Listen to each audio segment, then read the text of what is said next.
December 16th, wrestling before God. Wherefore take unto you the whole armor of God,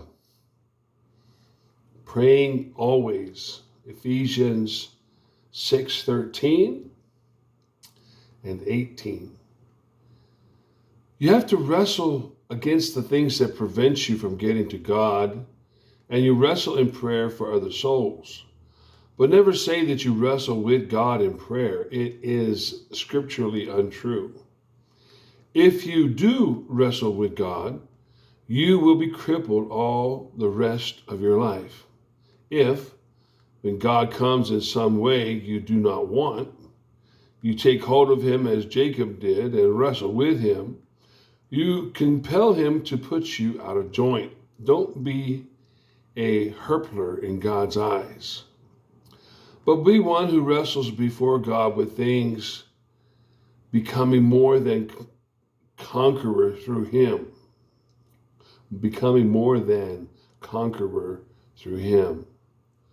Wrestling before God tells in his kingdom, if you ask me to pray for you and I am not complete in Christ, I may pray, but it avails nothing. But if I am complete in Christ, my prayer prevails all the time. Prayer is only effective when there is completeness. Wherefore take unto you the whole armor of God. Always distinguish between God's order and his permissive will, i.e. his providential purpose towards us. God's order is unchangeable. His permissive will is that with which we must wrestle before him. It is our reaction to the permissive will of God that enables us to get at his order.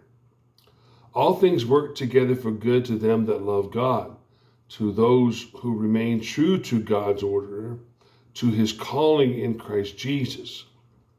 God's permissive will is the means whereby his sons and daughters are to be manifested.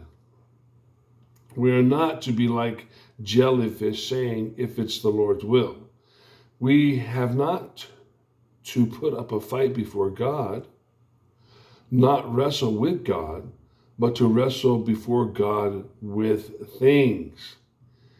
Beware of squatting lazily before God instead of putting up a glorious fight so that you may lay hold of his strength.